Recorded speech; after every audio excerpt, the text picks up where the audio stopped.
Oke ya, kita coba hitung-hitungan kalau kita nggak beli kopi, bener nggak uang kita bisa membeli rumah? Uang tuh cuma numpang lewat di rekening. Mbak Ica setuju atau enggak? Karena banyak orang ya yang memperlakukan uang itu untuk mengisi kekosongan. Kayak kalau kata anak zaman sekarang kan kalau lagi sedih kita perlu self healing, kalau lagi senang kita perlu self reward. Terus masih heran uang kamu hilangnya kemana? Hai, banyak nih kayak yang dikendalikan uang ya. UMR itu kan gaji satu orang ya, penghasilan untuk satu orang gitu, tapi menghidupi banyak orang.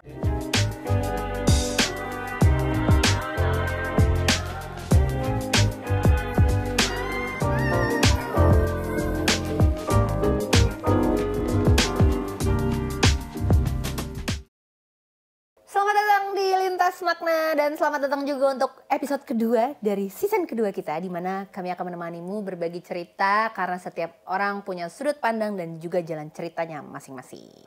Bareng gue Manda, dan kali ini gue nggak bersama Mas Danang maupun Dikta karena gue bosen. Mereka cuma bikin pusing.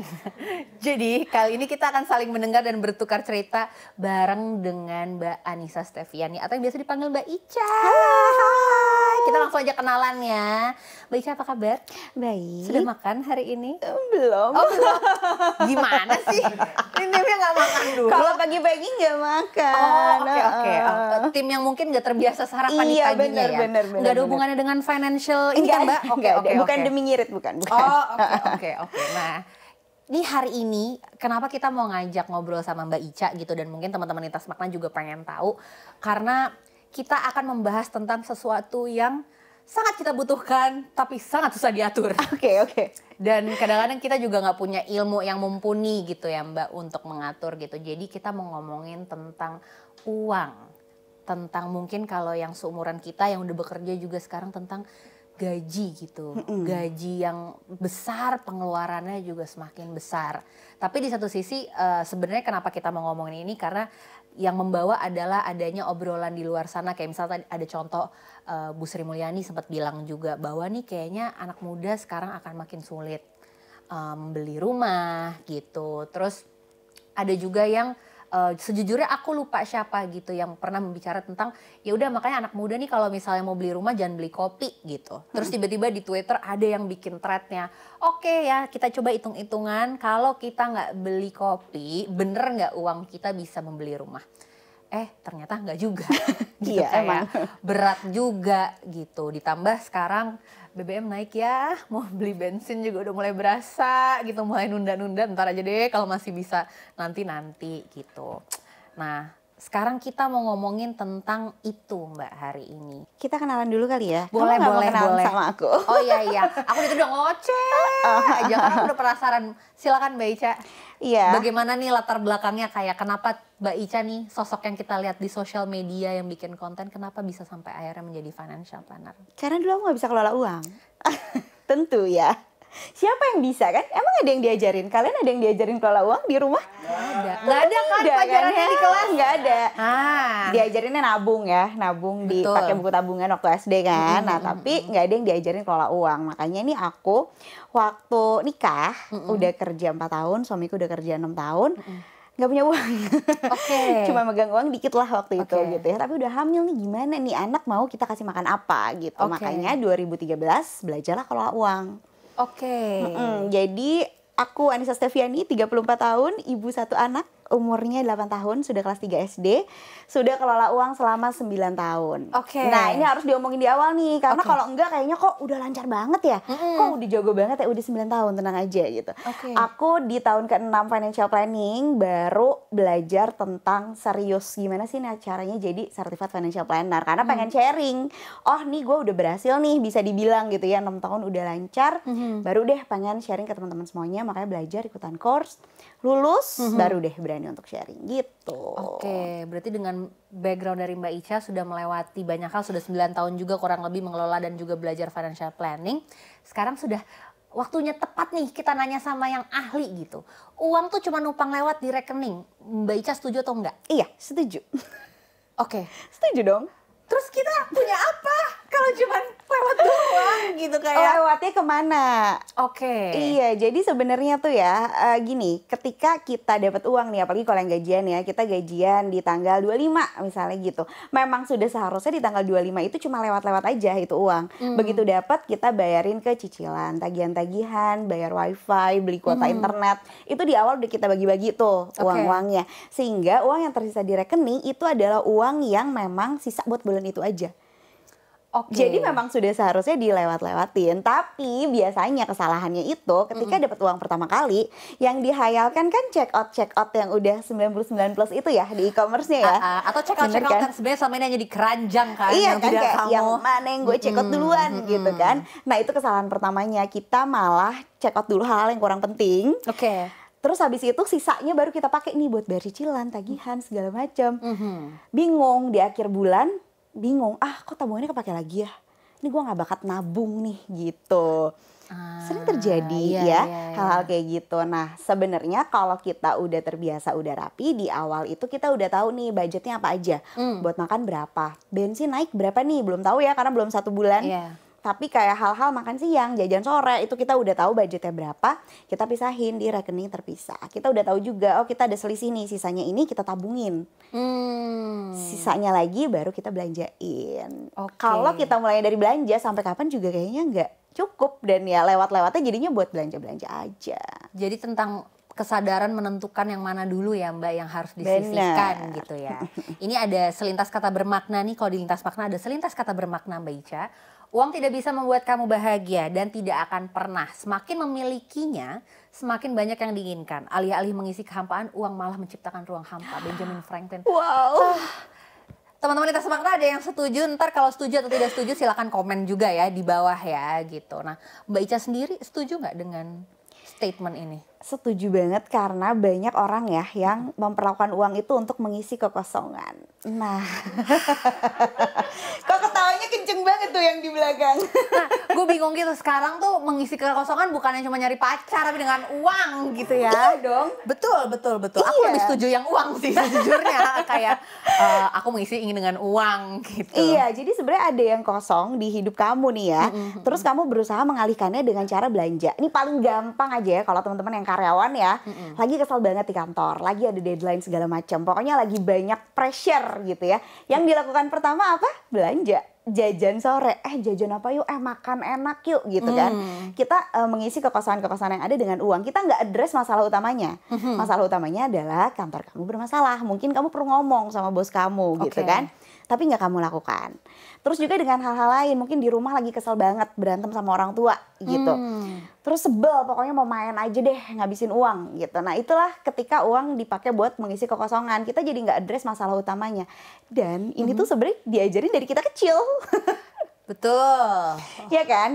Siapa di sini waktu kecil kalau nangis itu pasti dibujukinnya tuh untuk membeli sesuatu ya, di beli permen yuk, beli es krim yuk gitu. Jadi distract justru ya, distract. Bukan ditenangkan emosi nggak enaknya. Benar. Bukannya kalau anak zaman sekarang ya, kalau kayak udah anakku ini kan udah kayak ya udah kalau mau menangis ya boleh, kamu sedang sedih, nggak jadi kayak beli es krim. Kalau kita kan kayak gitu. Makanya sangat wajar kalau sekarang kita ngerasa nih lagi sedih, lagi senang, belanja. Pokoknya kalau kata anak zaman sekarang kan kalau lagi sedih kita perlu self healing, kalau lagi senang kita perlu self reward. Terus masih heran uang kamu hilangnya kemana? Karena dua-duanya mengeluarkan uang. Iya, harusnya nggak berheran lagi. Benar. Ya karena itu ya mungkin dari pengalaman kita gitu. Tapi kan mungkin lagi-lagi juga mungkin berapa puluh tahun yang lalu pengetahuan mengenai uang juga nggak pernah dibicarakan seblak-blakan sekarang. Ya mungkin juga karena satu, platformnya pada saat itu nggak ada gitu ya, kanal untuk ngomongin ini. Dan kedua ya mungkin entah kenapa karena dari dulu ada stigma bahwa ngomongin uang tuh sensitif gitu ya Mbak. Kayak iya, kamu ngerasain itu ya? Aku merasakan gitu, maksudnya dari tumbuh besar melihat keluarga juga gitu, ngeliat kiri kanan kayak dulu tuh ngomongin uang tuh kayak jangan ngomongin uang gitu, kayak sesuatu yang gak usah diomongin deh gitu, yang mungkin sadar nggak sadar akhirnya jadi berdampak juga kali ya Mbak ke kita gitu dalam melihat uang. Bener, uang itu omongan orang besar gitu kan, kayak anak kecil nggak usah mikirin uang, kamu fokus sekolah aja. Padahal kenapa ya gitu, aku ngajarin anakku soal uang tuh dia ngerti banget loh. Dia jadi kayak menyadari nabung itu tanpa disuruh, karena dia sadar oh uang jajannya cuma segini seminggu, kalau mau beli sesuatu yang lebih gede maka harus nabung gitu. Itu kan natural aja, karena ya udah dikasih tahu ibu kerja untuk dapat uang. Dan bedanya itu tuh kalau kita waktu kecil dibilanginnya ayah kerja biar kamu bisa beli mainan, biar bisa beli susu gitu. Kalau kita zaman dulu terus kita kayak apaan sih, emang penting banget ya mainan gitu. Nah kalau aku ngajarin ke anakku udah, aku kerja ini biar kita bisa bayar listrik. Kebayang nggak kalau listriknya nggak nyala gitu. Jadi kayak oh iya ya, memang uang itu sesuatu yang penting gitu. Tapi ini ngaruh banget loh gimana kita memandang uang sekarang. Karena kita jadi tiba-tiba, jadi kita tiba-tiba megang uang begitu lulus kuliah, kok jadi punya uang, diapain nih gitu kan. Kita nggak punya pengalaman dan belum pernah berlatih untuk menghadapi uang. Makanya wajar banget kalau teman-teman di sini semua ngerasa kok nggak bisa ya, memang belum pernah latihan kan gitu. Makanya ini penting banget kalau sekarang merasa keluarga aku tidak membicarakan uang, aku mulai ngomongin uang deh sama adik aku misalnya gitu. Aku mulai ngomongin uang deh sama ponakanku, sehingga generasi setelah kita nggak seperti itu lagi gitu. Setuju. Soalnya kalau aku ya, aku dikasih lihat slip gaji ayahku waktu aku SMA. Oh gitu. Jadi di keluarga aku tuh uang tuh diomongin banget. Bagus, nice. Tapi karena aku tidak tahu diri mungkin ya. Dulu kan ya anak SMA tuh kan kayak minta uang terus-terusan. Terus ibu jadi dikasih nih gitu. Ini slip gaji ayah segini. Kalau kamu minta uang segini dari mana uangnya? Oke. Gitu. Iya. Tapi memang ibu aku cukup melibatkan sih, sederhana kayak belanja bulanan, budgetku sekian ya gitu. Jadi kalau di kasir nggak bisa, ini terlalu banyak, jajanan kamu ada yang mau dikurangi nggak gitu tuh yang udah diomongin dari kecil. I see, oke. Dan menurut aku juga akhirnya itu sih kayak pentingnya ngebuka pembicaraan bahwa uang tuh sebagai tools aja gitu. Mungkin jadi kita masing-masing di dalam keluarga juga bisa belajar bahwa oh ini sesuatu alat yang bisa mencapai tujuan kita, yang kalau adanya segini ya udah, bukan harusnya nggak jadi sesuatu yang momok yang gimana banget gitu untuk ngomongin soal uang gitu. Nah bener nggak Mbak, yang tadi aku tanya nih, kalau pemasukannya besar, pengeluarannya juga semakin besar. Kan di satu sisi kalau uang kita makin banyak, kita juga pengen jajan banyak dong. Iya dong. Gitu. Nah, itu sebenarnya boleh atau enggak dan wajar nggak terjadi? Wajar terjadi tuh wajar banget ya, karena jangankan penghasilannya belum naik, ada penghasilan tambahan aja nih baru dapat bonus atau THR deh yang paling sering nih ya orang THR. THR-nya belum muncul, khayalannya tuh udah kemana-mana. Udah tahu ya kayak gue mau beli ini karena THR gue juga turun. Pokoknya udah punya wishlist gitu ya. Nah itu sebenarnya kan wajar-wajar aja, tapi sebenarnya balik lagi kebutuhan kamu udah terpenuhi atau belum. Kalau udah terpenuhi ya udah, karena kalau ngomongin THR nih ya, ada kebutuhan yang sifatnya tahunan, itu yang biasanya orang lupakan. Jadi kayak bayar pajak, pura-pura kaget, kok harus bayar pajak mobil gitu. Tiap tahun lo harus bayar, dan lo punya THR sebenarnya untuk mungkin bisa bantu bayar pajak itu gitu. Jadi dipikirin dulu nih kebutuhannya apa aja, udah masuk apa belum. Tapi kalau ngomongin makin gede penghasilan, makin gede pengeluaran, ketika yang ditingkatkannya kualitas hidup itu aku oke banget sih. Kualitas hidup tuh maksudnya barang-barang yang kayak gimana Mbak? Mungkin yang kita tuh maksudnya mungkin bergantung basic needs gitu-gitu tuh termasuk yang meningkatkan kualitas hidup ya? Iya, yang paling gampang ya kesehatan sama pendidikan. Itu nggak ditanggung negara ya sayangnya ya. Jadi banyak banget orang yang takut ke dokter, takut ke rumah sakit, bahkan takut ke psikolog, takut ke psikiater karena takut bayarnya. Bukannya nggak mau kan? Benar. Bukannya nggak mau. Nah ketika kita penghasilannya bertambah, dialokasikan untuk ke situ dulu nih, ke kesehatannya dulu, ke pendidikannya dulu. Mungkin kemarin pengen ambil course apa tapi nggak ada uangnya, sekarang udah ada sisa lebihannya, jadi aku mau nabung deh nih 6 bulan jadi bisa ambil bootcamp apa gitu, ambil masterclass apa. Nah itu kan pengeluarannya memang tetap gitu, tapi jadi sesuatu yang lebih bermanfaat. Nah itu aku setuju banget sih, karena berasa banget ya apalagi pandemi gini ya, kayak tiba-tiba jadi harus beli suplemen, harus beli vitamin. Kalau kita punya penghasilan yang lebih, itu akan oke kan sebenarnya gitu. Jadi fokusnya meningkatkan kualitas hidup, terutama kesehatan. Nah, itu kalau orang-orang yang punya kesadaran bahwa oke, gue lebih, gue bisa ngapain gitu. Tapi banyak juga Mbak yang ngerasa, ini gaji gue naik loh padahal daripada yang kemarin gitu. Dan pengeluarannya mungkin dia, aku nggak tahu dia sadar atau enggak, tapi kok kayaknya gini-gini aja ya, akhirnya duit gue tetap kurang juga gitu. Itu berarti apakah yang tadi Mbak Ica bilang gitu, maksudnya nggak bisa ngelolanya atau nggak bisa mendahulukan kebutuhan yang mana dulu atau gimana Mbak? Karena nggak ada kesadarannya sih. Jadi kesadaran itu deh yang paling utama ya. Aku sadar uangku segini, aku sadar uangku cukup untuk apa aja. Karena banyak banget yang gak sadar. Dan manusia tuh terlalu percaya diri ya. Nanti aku akan bisa nabung kalau penghasilanku udah sekian. Tahu dari mana? Kalau sekarang aja kamu tidak berlatih menabungnya gitu kan. Jadi aku gak pernah menyarankan nunggu dulu. Apalagi zaman sekarang ya, investasi itu 10.000 aja udah bisa gitu. Jajan sore kalian lebih banyak dong ya daripada 10.000 nih. Aku yakin ya kalau bukan mahasiswa. Yang jajannya masih 10.000. Pasti lebih dari 10.000 gitu. Jadi dimulai dengan berlatihnya dulu. Jadi berlatih menyisihkan uang sekecil apapun. Nanti ketika penghasilan udah lebih besar, itu akan lebih mudah juga kita menyisihkannya. Karena nggak tiba-tiba loh. Nggak tiba-tiba penghasilan kamu gede, kamu bisa menyisihkan. Apalagi kalau nggak sadar itu tadi. Kemarin sepatu 500.000 oke. Berikutnya 1 juta. Berikutnya lagi 1,5 juta. Nggak akan selesai-selesai gitu. Karena nih ya, kabar baiknya barang baru itu ada terus kok tiap tahun. Jadi kayak, hari ini udah beli sepatu, tahun depan juga bisa beli lagi kok, tahun depan bisa beli lagi kok gitu. Kalau terus menerus mau ngejar-ngejar itu emang mau sampai kapan gitu. Benar-benar. Sebuah pengingat tuh, baru mulu. Jadi kalau habis baru beli sekarang jangan ngerasa barang lo baru. Iya. Tahun depan juga ada lagi yang baru. Handphone ya kan kayak paling keren gitu ya. Setahun aja harganya turun ada lagi yang baru gitu. Kamu selalu bisa menunggu untuk beli hal baru. Kalau memang uangnya belum ada. Gitu. Setuju. Aku juga mau sekalian sharing nih ya Mbak. Karena yang tadi Mbak bilang kayak kalau mau nunggu lebih besar kapan gitu mulainya. Karena aku sendiri pernah nih merasakan untungnya aku juga sudah belajar tentang financial itu tuh baru berapa tahun sih Mbak. Tapi udah punya dana darurat juga. Dulu pun juga mengumpulkan dana darurat tuh kayak ya elah yakin nih cuman segini. Kayak kok dikit banget gitu, kayak bakal dipakai buat apa gitu. Tapi karena aku pada saat itu kayak mencoba pakai mindset robot aja, kayak ya udah dilakuin aja, nggak usah ngeliat rekeningnya berapa. Pokoknya setiap ada gaji masuk sisihin, segini sisihin. Persentasenya beneran kecil, tapi tiba-tiba ngeliat sekarang tuh kayak gede. Gitu. Kok bisa sih gitu. Jadi aku setuju sih tentang memulai dan kecil dulu, kayak berapapun yang didapat juga gitu ya Mbak. Nah, ini kalau selintas kata bermakna dari Sex Olab, jangan biarkan uang mengendalikan kehidupanmu, tapi kamulah yang harus mengendalikan uang. Hai, banyak nih kayak yang dikendalikan uang ya. Banyak ya, dalam kenyataannya bener.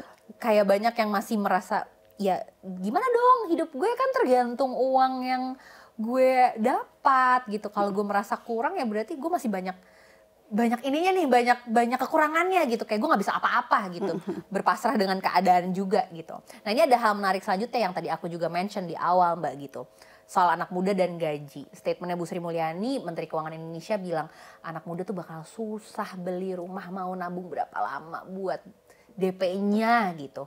Ada juga yang rame di sosial media, ada statement dari sebuah riset yang dilakukan oleh Columbian University, Mailman School of Public Health bilang, gaji kecil bikin otak cepet tua. Beneran gak sih? Nah, itu statement dari sebuah studi ya. Ada yang terakhir juga ini baru-baru ini sering banget jadi obrolan orang-orang. Tweetnya Pak Sandiaga Uno. Jadi Menteri Pariwisata dan Ekonomi Kreatif Indonesia, Pak Sandiaga Uno bilang, meski harga-harga kini sedang meningkat, namun jika kalian pintar dalam mengelola uang, saya yakin kalian bisa selamat dan bangkit jauh lebih baik. Gimana nih Mbak Ica melihat statement-statement ini, mungkin punya opini sendiri? Kalau rumah wajar ya harganya makin naik kan ya, karena tanahnya segitu-gitu aja, orangnya makin banyak. Jadi menurutku rumah itu kalau bukan yang pertama udah nggak urgent-urgent lagi sih. Maksudnya kan kalau zaman dulu orang taunya investasi ya tanah. Betul. Ya rumah gitu kan, karena mereka nggak tahu lagi nih produk investasi lain apa. Tapi kalau zaman sekarang ya udahlah rumah satu aja untuk ditinggali. Lalu jangan nimbun-nimbun rumah lagi gitu. Karena aku pernah nge-tweet juga nih, boomers tuh nyuruh-nyuruh kita beli rumah ya. Beli rumah dong, kamu nabung kemana-mana uangnya habis gak dapat rumah gitu. Aku dulu beli rumah selalu pakai kata-kata itu kan. Ya berarti kita gak bisa beli rumah karena anda yang menimbunnya gitu kan ya. Jualnya mahal banget. Jualnya mahal banget tuh. Kayak mereka tuh jualnya tuh udah pakai harga yang gak masuk akal karena memang gak mau jual. Mereka maunya dikontrakin aja lah. Terus gimana kita bisa beli? Betul. Iya kan? Nah, akhirnya kita dapat yang jauh-jauh. Iya, karena yang di tengah kota memang dibeli sama si boomers ini, dan biasanya baru dijual kalau mereka meninggal, lalu rumahnya jadi harta waris. Sama anak-anaknya baru dijual, yang gak heran kita nggak bisa beli gitu. Jadi nggak usah ngotot-ngotot banget menurut aku untuk beli rumah. Opsi sewa tuh ya, apalagi kalau di Jakarta ya jauh lebih murah daripada beli.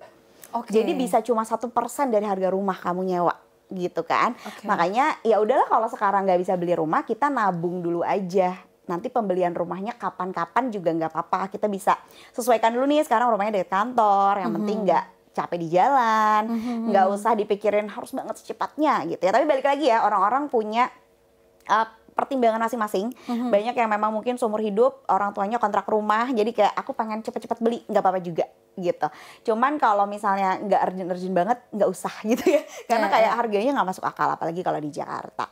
Nah berikutnya soal gaji pasti cukup ya. Tadi gimana tuh kata-katanya? Katanya kalau uangnya kalau bisa dikelola dengan gaji kecil, kalau yang berdasarkan riset dulu Mbak, gaji kecil tua. Bikin otaknya cepet tua. Ini penjelasannya di mana ya? Ntar kita cari ya. Penjelasannya di mana ya? Tapi kita sering lihat ya artis-artis yang udah tua tapi tetap awet muda, mungkin itu faktor ya. Iya benar. Faktor juga ya, atau ibu-ibu pejabat. Ibu-ibu pejabat tuh suka cantik-cantik banget, itu faktor juga kali ya. Tapi menurut aku bukan cepet tua sih, mungkin memang karena suka nggak suka ya, ngaku nggak ngaku ya. Banyak masalah hidup yang memang bisa diselesaikan pakai uang. Iya. Ya kan, kalau orang bilang uang nggak bisa beli kebahagiaan tuh nggak juga. Ya nggak juga gitu. Karena untuk sehat mental aja nih ya, suamiku ya bolak-balik psikiater aja tuh berapa ya sekali datang gitu kan. Itu dan nggak cuma satu kali kan. Terus gitu, abis itu tahun depannya relapse lagi, balik lagi ke psikiater, nggak di cover sama siapa-siapa, nggak dibayarin kantor, stresnya karena kantor tapi ke psikiater nggak dibayarin kantor. Ada yang mau curhat juga? Iya, gitu kan ya, sering banget terjadi. Jadi kayaknya wajar sih kalau dibilang cepet tua, bukan cepet tua ya, tapi karena lebih capek gitu ya, banyak pikiran juga gitu kan. Makanya uang itu jadi motivasi deh menurut aku. Kalau dulu kan kita diajarinnya gitu ya, lu tuh apa-apa uang, jangan apa-apa demi uang gitu, nggak boleh gitu kayaknya menghamba sama uang. Menurut aku kalau kita carinya dengan halal dan dengan cara yang baik ya nggak apa-apa, uang jadi motivasi gitu. Itu perlu dinormalisasi loh, bahwa emang nyari uang kok lu mah duit mulu, memang gitu. Perlu menormalisasi hal kayak gitu, karena pada akhirnya uanglah yang bisa kasih kita akses ke banyak hal gitu, termasuk tadi itu kesehatan, pendidikan, hal-hal yang jadi krusial buat hidup kita. Betul, nggak apa-apa mencari uang selagi halal dan banyak, karena aku mau skincarean terus sampai tua. Jadi aku nggak kelihatan tua nanti. Betul, dan aku maunya nggak kerja tapi dapat uang. Iya dong. Iya gitu kan. Kalau kita pinter ngelolanya gitu kan, apalagi investasi dan sebagainya, mungkin nanti bisa kita bahas juga gitu ya. Nah, sama yang terakhir itu Mbak, kalau kita pinter ngaturnya, tadi katanya kita bisa bangkit dan lebih maju gitu kalau kata tweetnya Pak Sandiaga Uno. Agak kurang setuju ya, maaf ya Pak Sandi.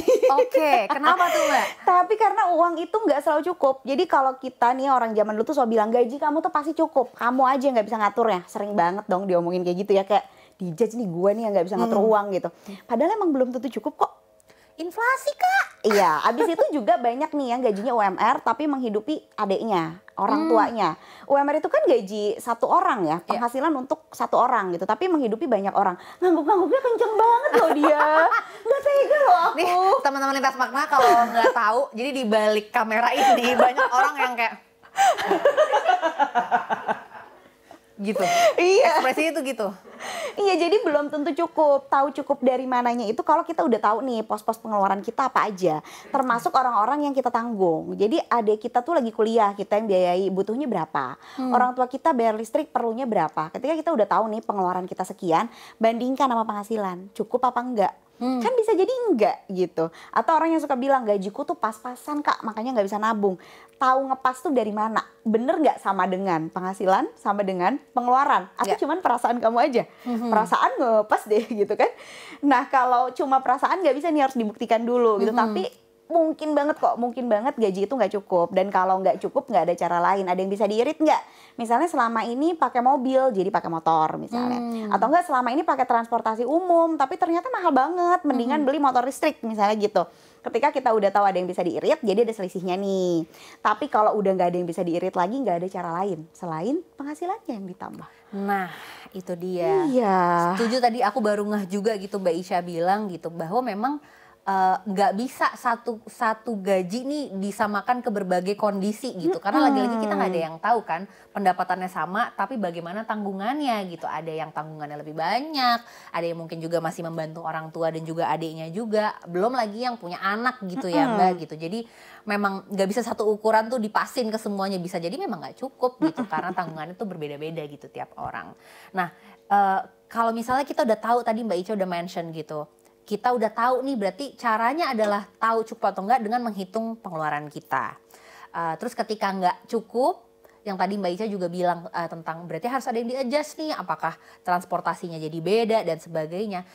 Kalau misalnya gajinya nggak cukup tapi kita pengen misalnya nambahin yang tadi Mbak Ica terakhir bilang pengen menaikkan pendapatan, itu caranya gimana Mbak? Banyak banget ya yang bingung ya, dari mana ya gitu. Paling cepet ribet. Paling cepet sebenarnya dagang ya. Dagang itu tuh orang mikirnya aduh ribet ya, aku mau jualan sesuatu, yang dipikirin tuh adalah akun Instagramnya apa, brandingnya gimana ya gitu kan ya. Iya kan ya, sering banget ya. Yang dipikirin tuh kayak visual itu gimana ya, padahal yang paling cepet adalah kamu beli barang dengan harga lebih murah, jual dengan harga lebih mahal gitu. Betul. Itu cara cari uang paling gampang ya dalam tanda kutip. Cuma ya banyak hal-hal sana sininya ya, gengsinya ya, ada perasaan self-sabotaging juga gitu. Nggak bisa, percuma, nanti dapetnya cuma segini gitu. Padahal dapat sedikit akan lebih baik dibanding nggak sama sekali gitu kan. Dan kalau konteksnya sandwich generation, usia produktif diusahakan semuanya kerja deh.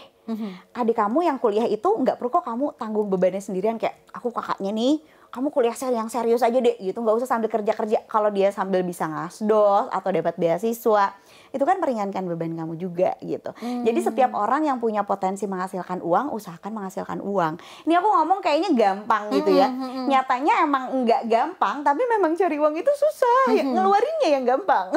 Jadi ngeluarinnya harus dengan sadar, dicarinya nih yang dengan lebih dengan lebih serius gitu. Apalagi nih potensinya. Karena banyak banget ya, anakku tuh bola tiap minggu. Dia sekolah bola, dia juga basket Sabtu Minggu tuh dia bola dan basket. Itu di pinggir lapangan itu ada fotografer yang foto-fotoin. Tahu kan kalau zaman sekarang olahraga tuh. Nah, itu kan bisa jadi loh mas-mas itu sebenarnya di hari biasa dia karyawan BUMN misalnya. Cuman di weekend dia jadi kerja tambahan, atau kalau cewek-cewek jadi makeup artis. Banyak banget hal-hal yang bisa dilakukan untuk bisa menghasilkan uang, karena kunci uang banyak itu cuma ada dua. Kamu kerja sedikit dibayarnya besar, atau kerja banyak dibayar kecil-kecil gitu. Itu risiko. Jadi kayak ya memang waktu tidur agak terganggu gitu ya. Tapi kalau memang ada kebutuhannya, ya udah nggak apa-apa. Balik lagi jangan gengsi dikatain duit mulu lo. Memang uangnya masih kurang gitu kan. Betul. Karena banyak banget kan, apalagi kayak misalnya sekarang ditambah sosial media juga udah makin meningkat, banyak muncul pekerjaan baru gitu yang memang bukan pekerjaan kantoran, yang nantinya nggak ada uang pensiun, itu nanti beda lagi ya, harus punya tabungannya juga, harus punya investasinya juga gitu. Nah sama tadi mungkin yang Mbak Ica juga bilang, kalau bisa adanya obrolan uang kebutuhan di antara keluarga itu juga bisa diomongin dengan baik, nggak usah gengsi. Kalau memang ada rasa yang aduh kayaknya gue agak berat nih, mungkin gaya saudara atau siapapun yang punya kapasitas untuk membantu, atau setidaknya orang yang kita bantu ini juga mencoba untuk menolong dirinya sendiri gitu ya dalam urusan uang gitu. Dan biasanya belajar bilang tidaknya sih yang susah gitu ya. Kita sendiri lagi susah tapi ada saudara minjem uang, sebenarnya nggak urgent banget, pokoknya nggak membahayakan hidup, tapi kita nggak enak nolaknya gitu kan. Uang kita juga ngepas, tapi kayak jadinya dikasih sama dia, habis itu kita jadi kecewa sama diri sendiri. Kita nggak mau ngecewain orang lain, tapi kita ngecewain diri sendiri. Nah, self boundariesnya juga gitu. Kalau memang uangnya nggak penting-penting banget, bukan buat dia sakit atau bukan buat dia beli beras, coba deh untuk bilang enggak gitu. Karena itu akan ngaruh banget sama kondisi keuangan kamu juga. Terus-terusan bantu orang tapi kamu nggak bantu diri kamu sendiri.